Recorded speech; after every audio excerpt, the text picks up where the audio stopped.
everyone.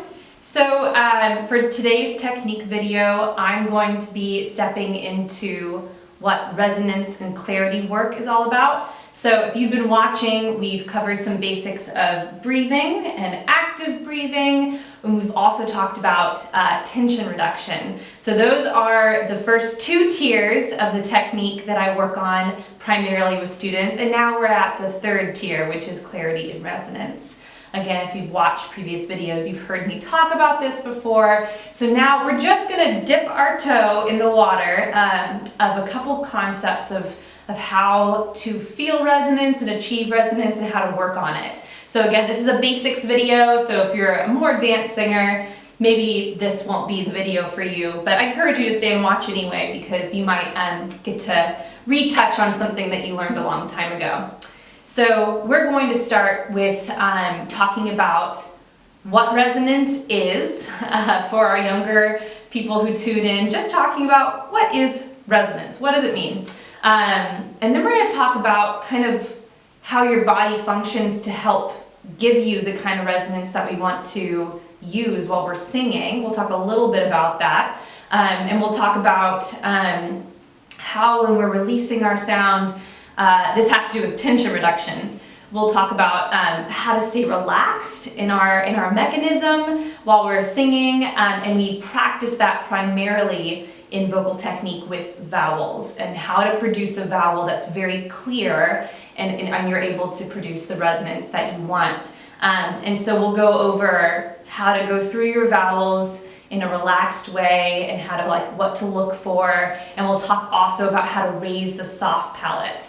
And maybe you don't even know where that is in your body. And we'll talk about that and kind of some techniques to kind of find that space.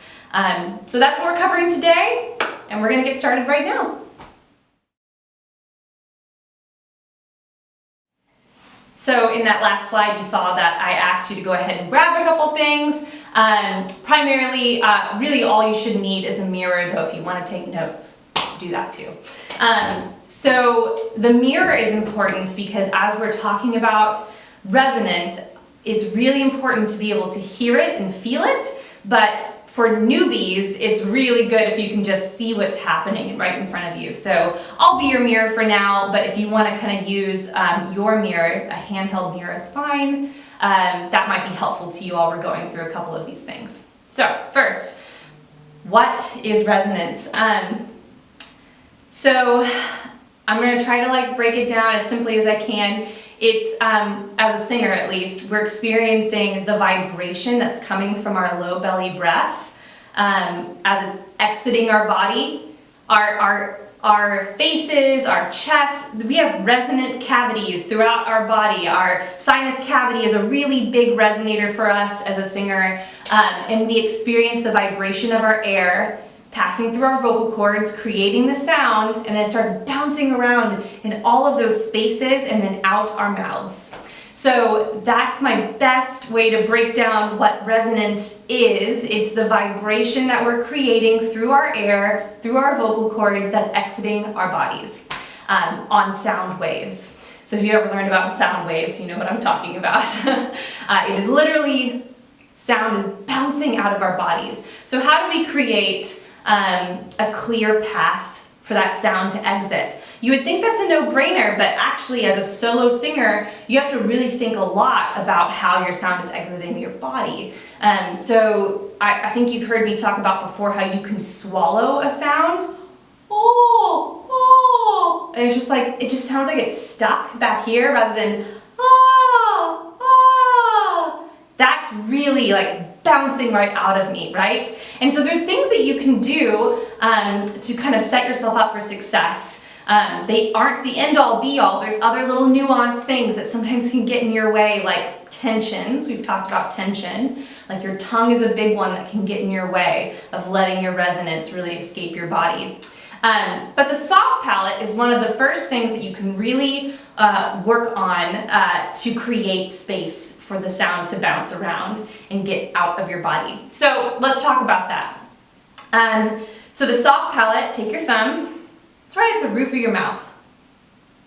You feel that little concaved top of your mouth? Yeah, your soft palate's up there, and you have a hard palate too. But we want to think about the soft palate as singers primarily because you can actually raise it. There's a way to drop it and raise it. It's really hard to know that it's happening at the very beginning of working on technique. I even sometimes still struggle to make sure that it's raised.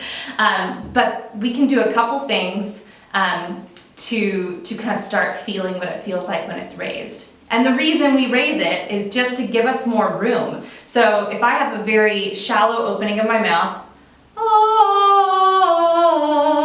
that's fine, you can still hear me, but if I just open my mouth,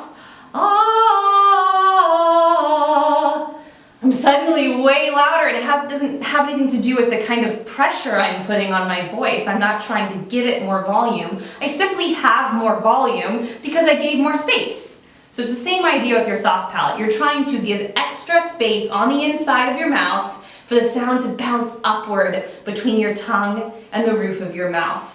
So I'm going to teach you a very simple thing to try, and it's called the snore breath, or you can do a yawn breath. And it's like this. I'll do the snore breath first. That's my personal favorite. You just make a snore sound, and you feel, and you're waiting for the feeling of cool air hitting the roof of your mouth.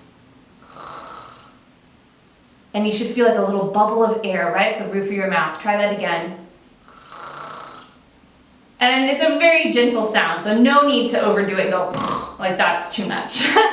So keep it small and light, and you can feel that little burst of air at the roof of your mouth. You can also do it through a fake yawn. So you can go as if you're about to have a big old yawn. You can feel the air hit the roof of your mouth. That's your soft palate raising. Or another way of doing it is just making a surprised, happy noise, like when someone walks through the door that you're excited to see. You can feel that too. You can feel the air hit the roof of your mouth.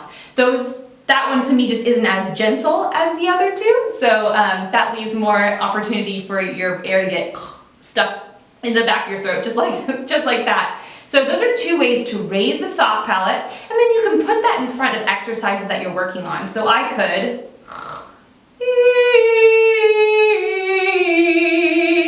do my little snore breath, feel my soft palate raise, and then go ahead and sing my phrase of music. And that's just one clever little way of starting to build muscle memory about what you're supposed to do and what's supposed to happen right before you let a sound out of your mouth. That's just dipping our toe in the water. There's so many other things, and I think I'll post a video later about some more difficult techniques that you can do to kind of work on that resonance. Next, let's talk about the relaxed nature of our mouth and our mechanism as we are letting sound escape. So the last thing we're going to cover is just talking about how to keep everything relaxed and yet still really lifted and open so that we can produce sound that doesn't sound like there's any pressure on it or that we're not clenching anything. That leads us back to our tension work. All of the technique is connected to each other, if you haven't figured that out. And so we want to relax our mouths and our faces. There are certain things we can do with our faces as we get more advanced in technique that kind of help us along through certain difficult singing techniques. For women, if you get super high in your register, like in the stratosphere, sometimes it's nice to raise your cheeks and have a little teeth showing, and that's a whole bunch of stuff we don't have to get into, but so my main point is that in the beginning phase we want to make sure that we're super relaxed. So get your knuckles right here in between your upper and lower jaw, and just drop your jaw like you're shocked by something. Take 2 fingers and make sure your mouth is open. It's a 2-finger rule, my little rule of making sure that your mouth is open at least 2 fingers worth. That should not be uncomfortable for you. If there is some sort of discomfort for some reason, then you may need to adjust, but it shouldn't be. That should be just the right amount of open. Any more or less than that, less you're gonna get not enough sound coming out and your resonance will be stilted. And too open, you'll create tension, and that's a whole other issue. So drop your mouth, about 2 fingers worth open. and just sigh for now. Ah. And again, you have to sigh with a good connected breath to your low belly or else there's no point. Ah.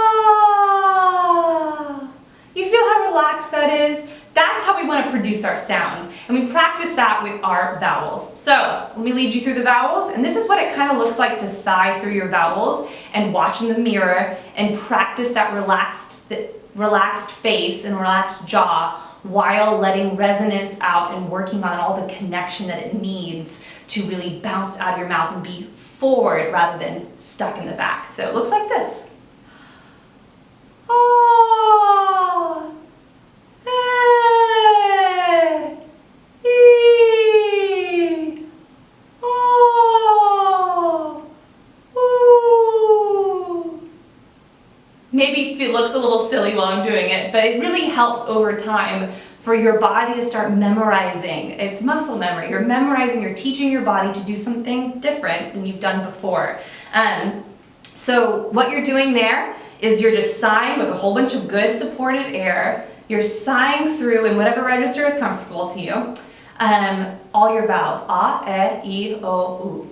And I think you might have noticed that my mouth was dropped for all of them, so I wasn't doing a, e, o, u. I wasn't like doing any kind of crazy shaping of my mouth, and we'll talk about shaping more in future videos, but that's something we want to avoid overall in technique.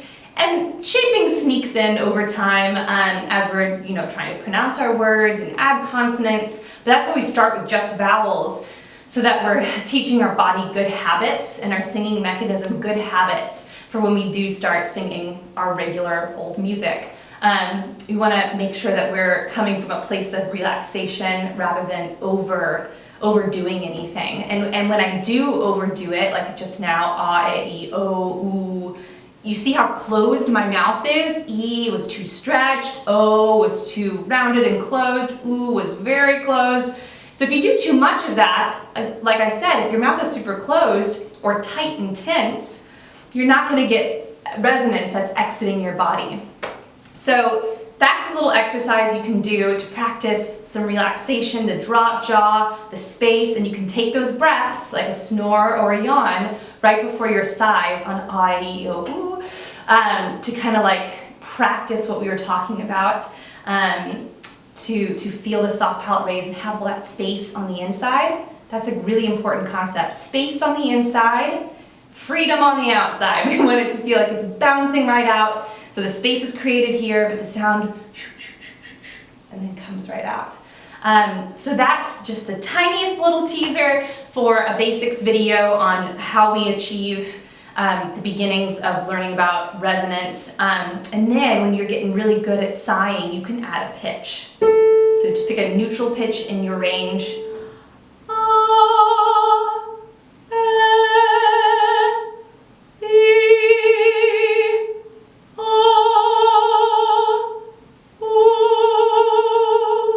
And you can see my hand here. My hand like helps me remember. I like to use physicalization of the sounds we're trying to create because it really helps your brain, stick with what you're trying to accomplish. So that's an example of when you get better at sighing, add a pitch to it when you're feeling really confident.